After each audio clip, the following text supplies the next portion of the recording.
2025년도 아름다운 우리 동산교회 일꾼을 세우는 오늘 재직 발표가 있었는데요. 이런 질문을 받습니다. 하나님의 교회 일꾼은 어떻게 세워야 합니까?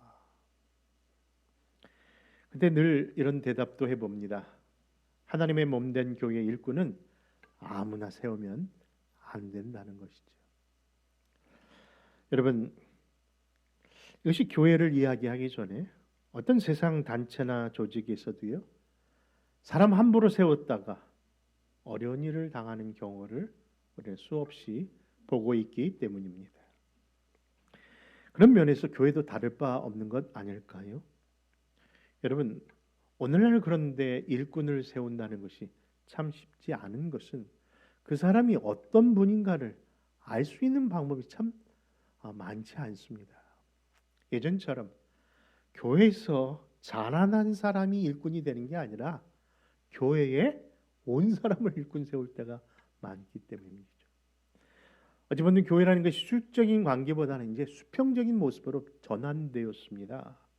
그래서 교회는 이동이지 새롭게 예수를 믿는 사람들은 별로 없는 것 같습니다. 그런데 이렇게 이동되어 오신 분들을 볼 때마다 그분들이 어떤 분인 것을 어떻게 알아야 되는지, 그들에게 신상서를 써달라고 하지만 그들에게 확인할 수 있는 유일한 것은 직분밖에 없습니다.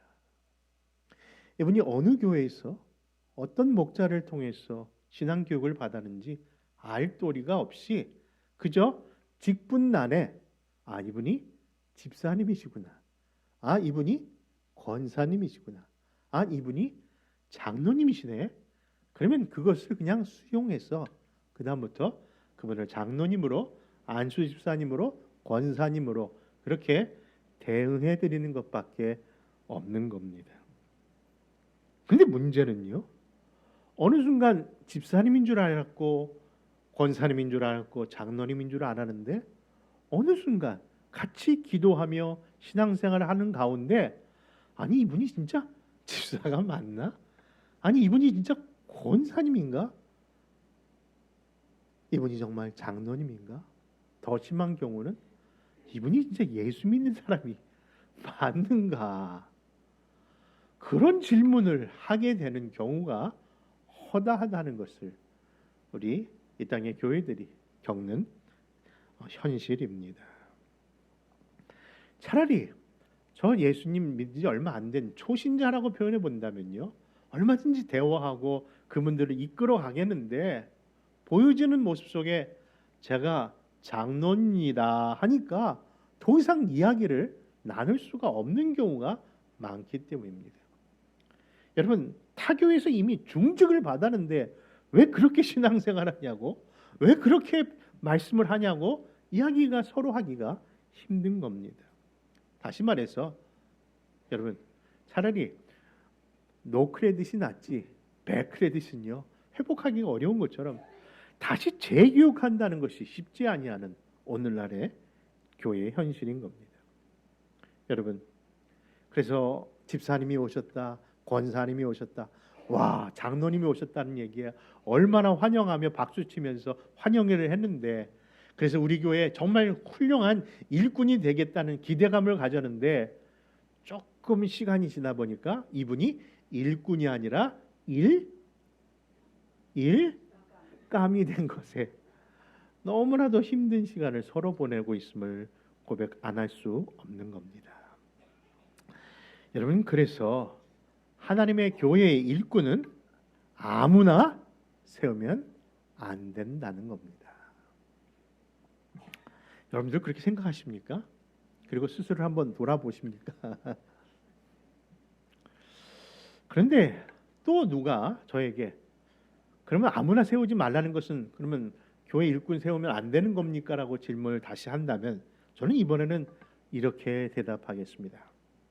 교회는 분명 아무나 세우면 안 되지만 그러나 교회의 직분은 누구나 받을 수 있습니다. 왜냐하면 하나님의 부르시면은요 특별한 섭리와 오묘한 계획이 있는 경우를 많이 보기 때문입니다.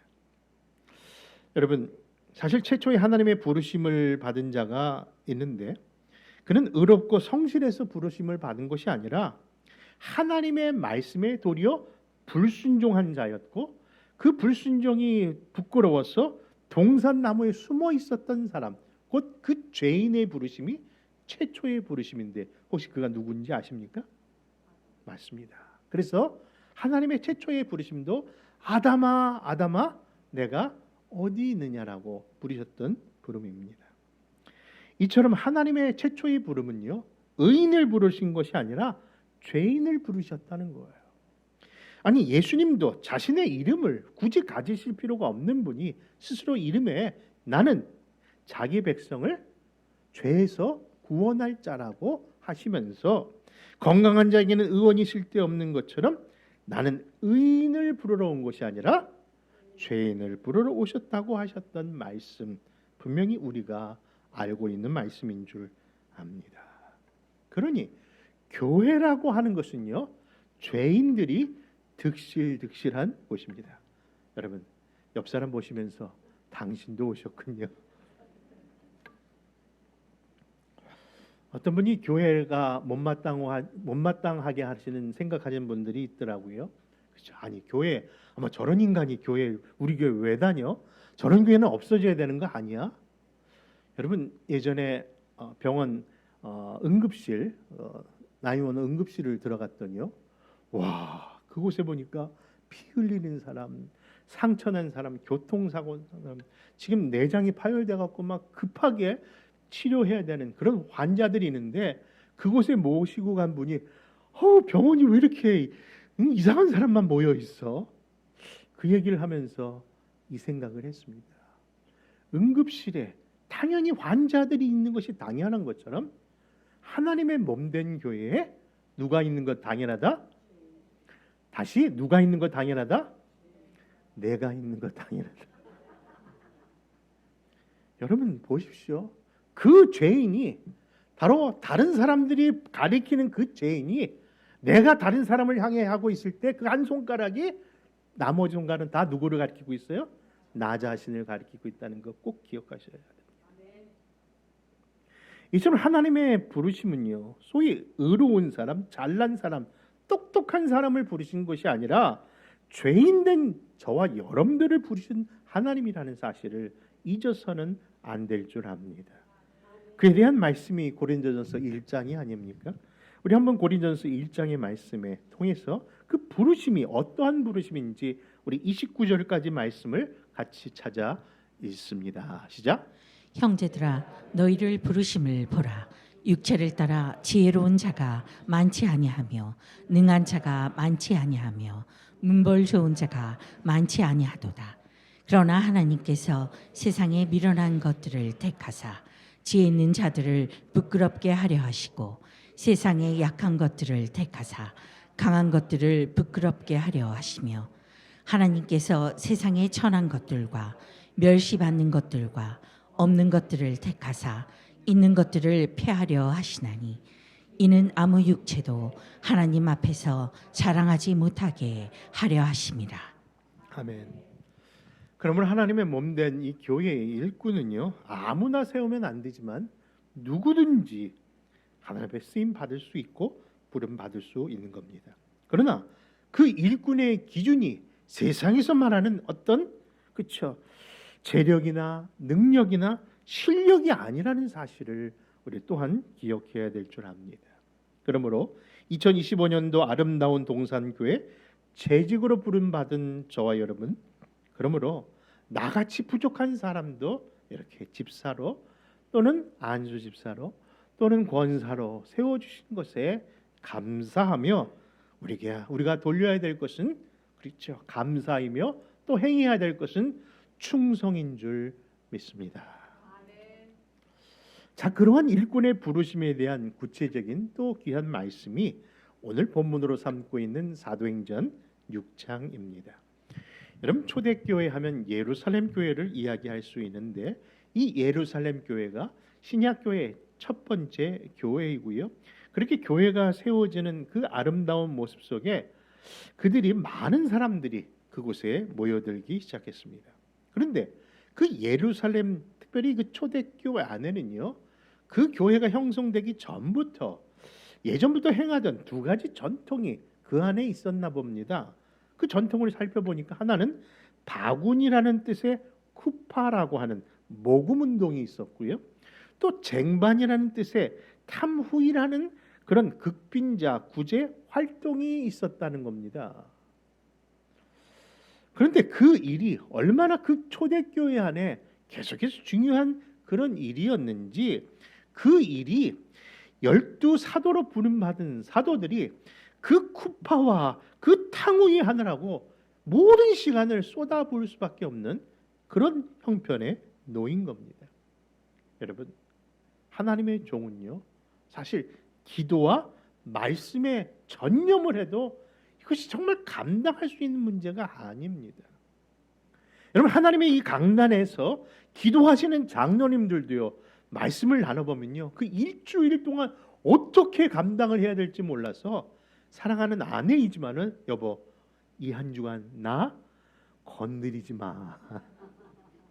얼마나 그 긴장 속에서 말씀과 기도를 준비하는지 모르는데, 그렇게 그 일주일의 시간도 부족하다고 하는데, 주의 종들이 이 거룩한 하나님의 말씀 앞에 준비하는 시간에 뭐예요? 나는 쿠파해야 돼, 나는 탕후해야 하면서 모든 시간을 그에 빠졌기에 하나님의 말씀과 기도에 전념할 수 없으니, 여러분, 결국 그 교회가, 그렇게 부흥하던 그 교회가 무슨 소리가 나요? 그렇죠? 따그락 따그락. 그렇죠? 결국 광야에서 들었던 그 소리, 불평과 원망의 소리가 시작되더라는 겁니다. 그 말씀이 오늘 본문 6장 1절입니다. 같이 한번 찾아 읽겠습니다. 시작. 그때 제자가 더 많아졌는데 헬라파 유대인들이 자기의 과부들이 매일의 구제에 빠짐으로 히브리파 사람을 원망하더라. 여러분, 교회 안에 유대교에서 개종된 기독교인만 있는 것이 아니라 이방인에서 예수님을 섬겼던 그런 사람들도 있으면서 서로가 그런 지역 또는 그런 알력으로 인하여 서로의 문제가 생겼고, 자기의 과부들이 그 구제에 빠졌다는 것에 히브리파 사람들이 원망했다고 하는 이야기를 하고 있는 겁니다.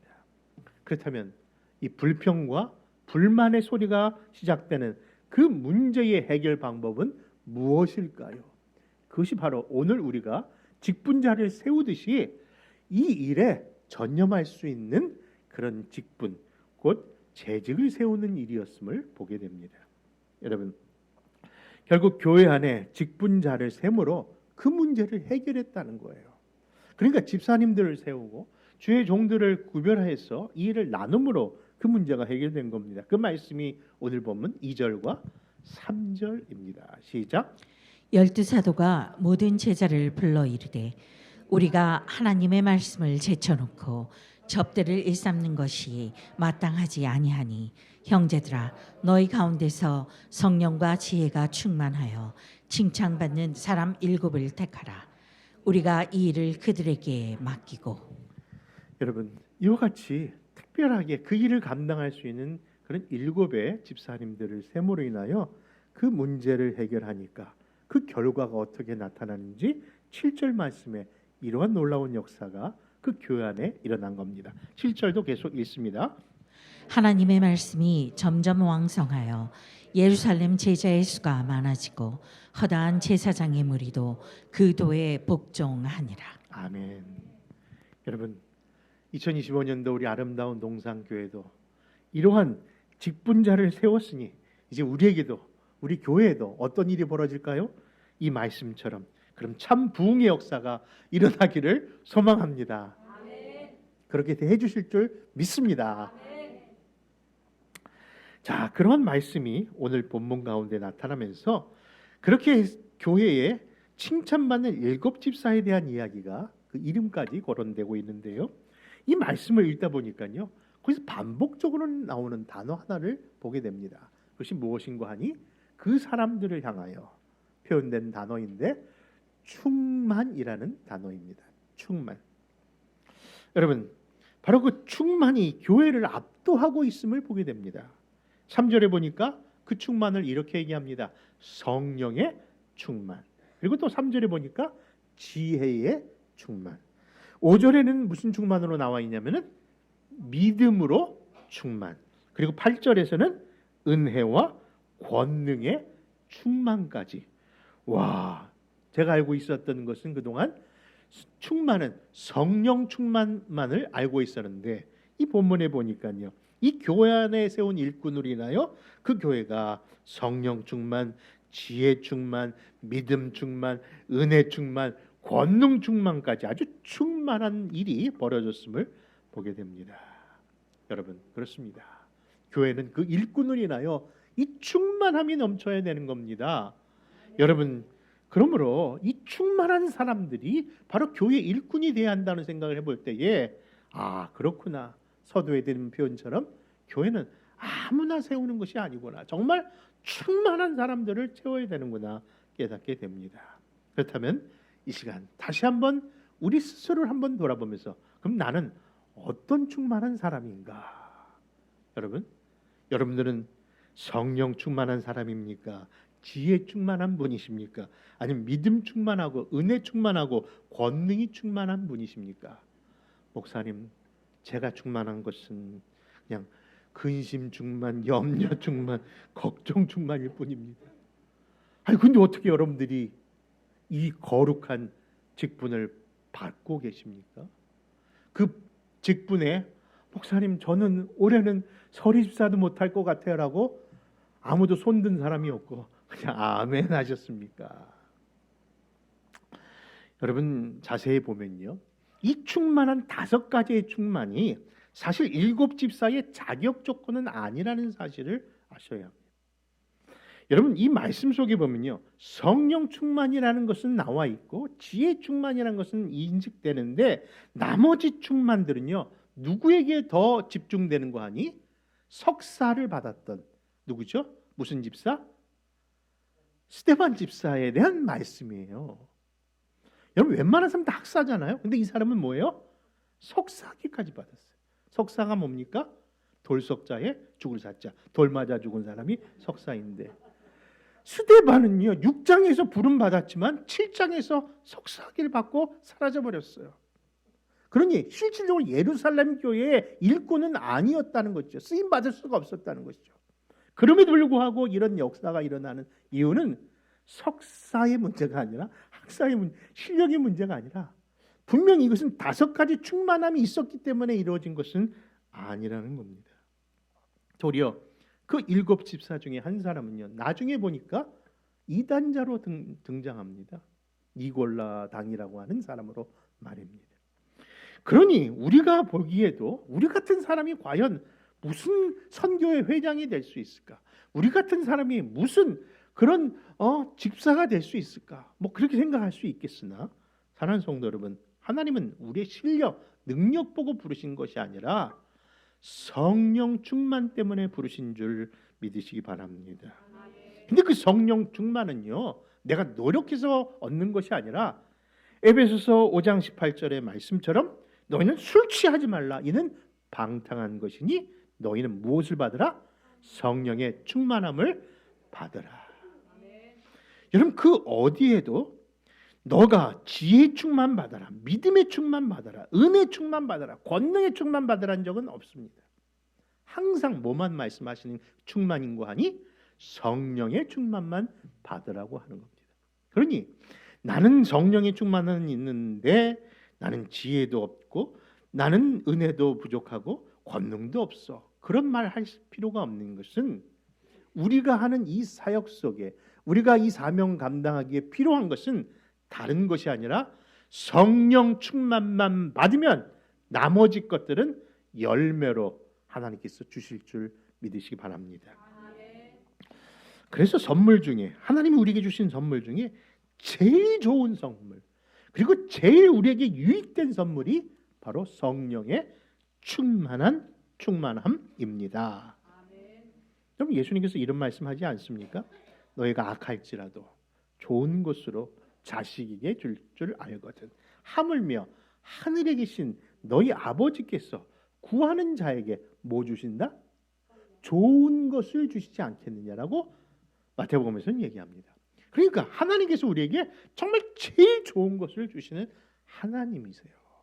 그래서 하나님은 가장 좋은 때에 가장 좋은 것을 주신다고 해서 저는 그 하나님을 늘 뭐라고 부르는 거 아니? 주책 맞은 하나님. 죄송합니다. 주책의 하나님. 그게 뭐예요? 주님이 책임져 주신 하나님. 지금은 힘들지만은 반드시 하나님 책임져 주실 거니까 그때가 되면 가장 좋은 일이 일어날 것이다. 여러분, 가장 좋은 것을 주신다고 하셨는데 구체적으로 우리에게 가장 좋은 것은 무엇일까요? 그 사실을 누가복음 11장 13절에서 그 좋은 것이 무엇임을 이렇게 말씀합니다. 같이 한번 읽을까요? 시작. 너희가 갈지라도 좋은 것을 자식에게 줄 줄 알거든 하물며 너희 하늘 아버지께서 구하는 자에게 성령을 주시지 않겠느냐 하시니라. 아멘. 여러분, 하나님의 일은요, 능력, 실력, 재력을 하는 게 아니라 성령의 능력으로 하는 줄 믿으시기 바랍니다. 아주 오래전부터 내려오는 전설과 같은 예화가 있는데요. 예수님이 공생애를 마치시고 저 하늘 보좌에 올라가는 순간 가브리엘 천사가 그를 맞이합니다. 근데 예수님이 오시자마자 묻습니다. 예수님, 33년 만에 뵈네요. 너무 고생하셨어요. 너무 수고하셨어요. 얘기 들었습니다. 대속의 십자가 다 이루셨다면서요. 근데 어떻게 일찍 오셨어요? 아직도 주님께서 세워야 할 그 교회를 세우는 하나님의 그 대선지적 사명은 아직도 남아있을 텐데 어떻게 이렇게 일찍 오셨어요? 라고 묻더라는 겁니다. 그때 예수님께서 그 교회의 문제는 내가 남은 제자들에게 맡겼단다. 그러자 가브리엘 천사가 묻습니다. 아니, 그렇게 큰 대사명을 맡을 그런 훌륭한 제자가 있었군요. 그게 누굽니까? 너도 알지 않느냐? 어부 출신의 베드로, 세리 출신의 마태, 창녀 출신의 마리아. 그때 예수님 도대체 정말 어쩌시려고 그런 일을, 그 막중한 일을 그런 사람들에게 맡기고 오십니까? 어떻게 하려고 그러십니까? 라고 걱정하더라는 겁니다. 예수님을 한번 부인한 사람들은요, 배신한 사람 또 배신할 확률이 있습니다. 아니, 하나님뿐만 아니라 세상 사람들도 그 사람들은 아니라고 손가락질하고 있는데 어찌 죄인의 여자인 그런 사람들을 바로 교회의 일꾼으로 세우고 오셨단 말입니까? 그러자 예수님께서 가부해라. 너가 그렇게 염려하지 않을 이유가 있는 것은 그 일을 위해서 바로 성부 하나님께서 나와 같은 또 다른 보혜사를 그들에게 보내주셨기 때문에 괜찮아. 여러분, 성부께서 성자와 같은 또 다른 옆에서 돕는 정말 그 최고의 선물, 그 보혜사가 누구신지 여러분 요한복음 16장 7절과 요한복음 14장 26절의 말씀으로 다시 한번 확인해 봅니다. 시작. 내가 너희에게 실상을 말하노니 내가 떠나가는 것이 너희에게 유익이라. 내가 떠나가지 아니하면 보혜사가 너희에게로 오시지 아니할 것이요 가면 내가 그를 너희에게로 보내리라.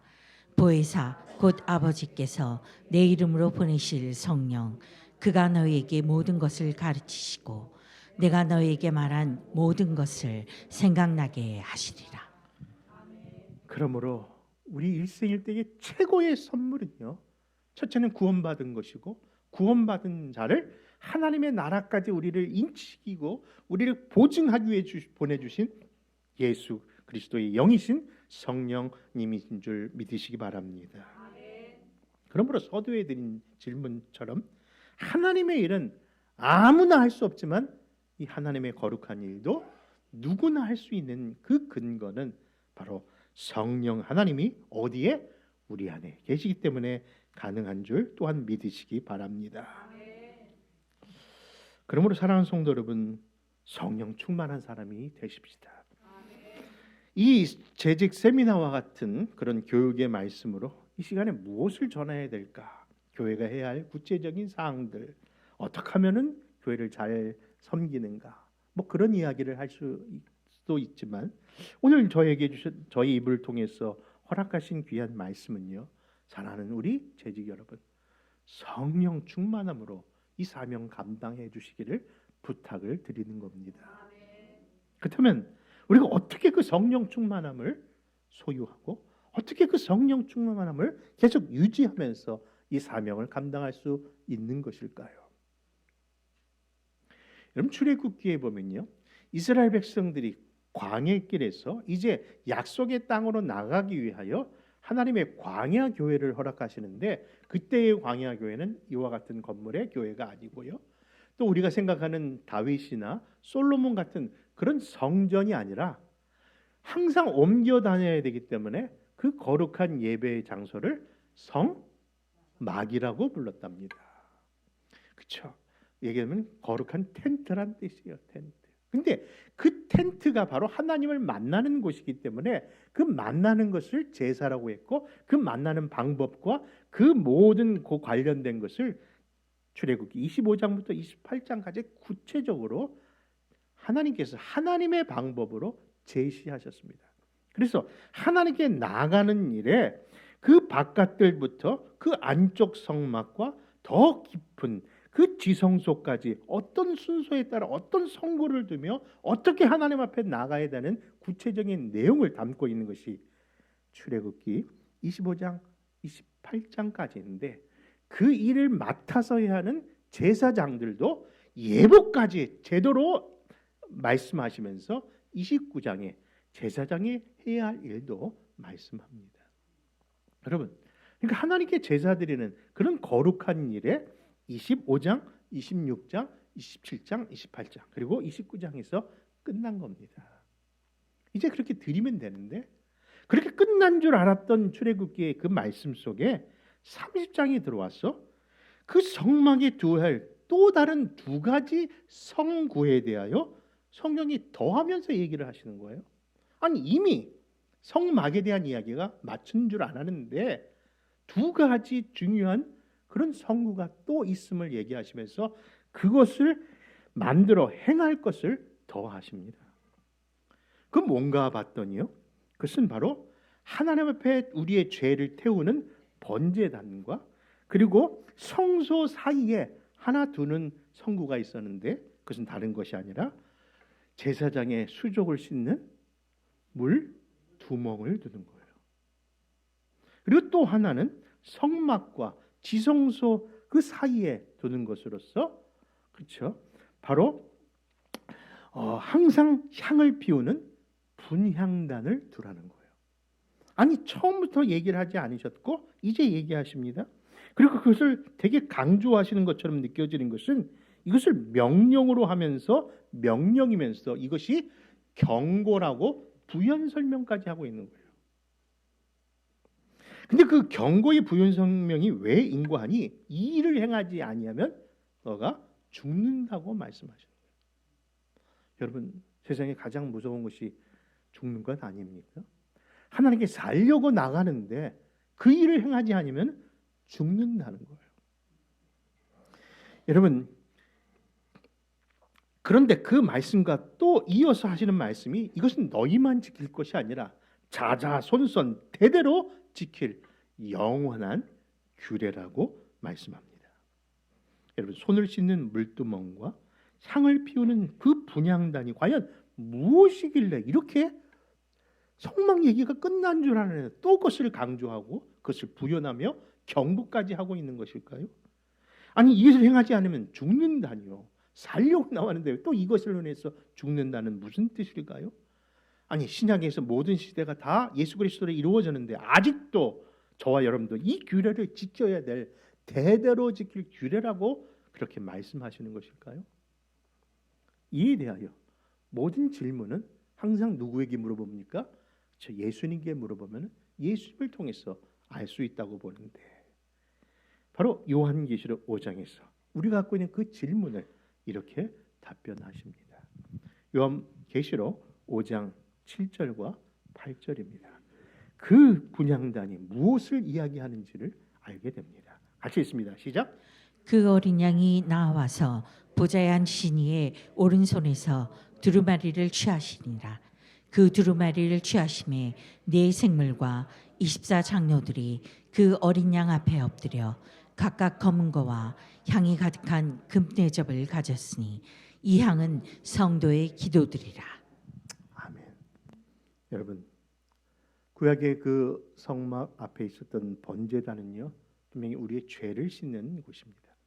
대신 대속의 어린 양이 죽는 곳입니다. 이것이 원죄로 표현된다면요, 그 앞에 있는 물두멍에서 씻는 것은 이미 목욕한 자는 손만 발만 씻으면 되느니라. 여러분, 우리가 반드시 이 죄악된 세상에 살면서 더러워진 우리의 수족을 그 물두멍에서 씻는 것은 반드시 우리가 계속적으로 해야 할 일인 겁니다.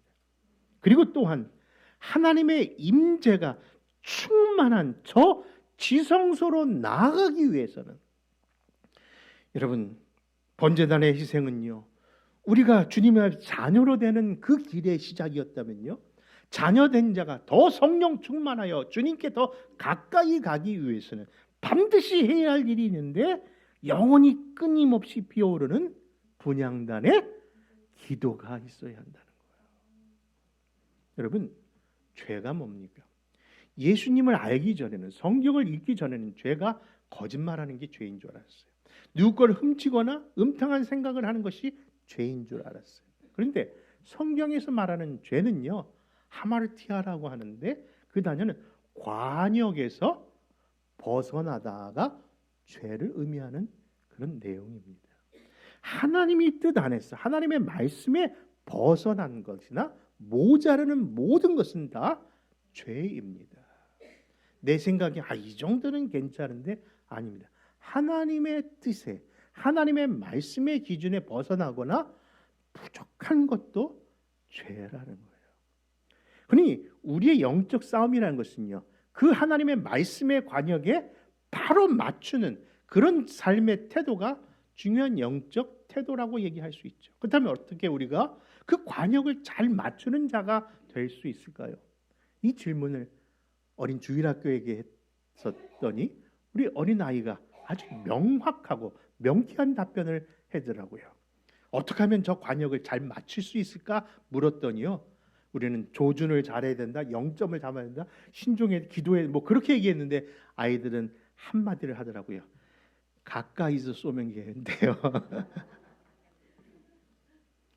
여러분, 근데 그게 정답이더라고요.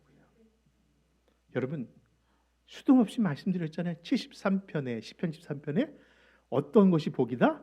여호와를 가까이함이 복이다.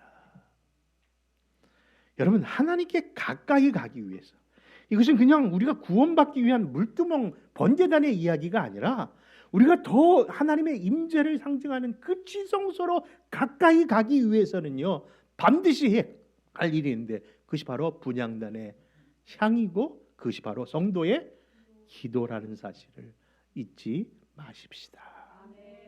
여러분, 이는 교회도 마찬가지고 여러분들이 사랑하는 가정도, 그 모든 일이 바로 여러분들의 기도 속에 달려 있음을 믿으시고, 말씀의 기준과 기도의 향연으로 여러분, 이 교회, 우리의 가정 지켜내시는 그런 직분자들이 되어주시기를 부탁드립니다.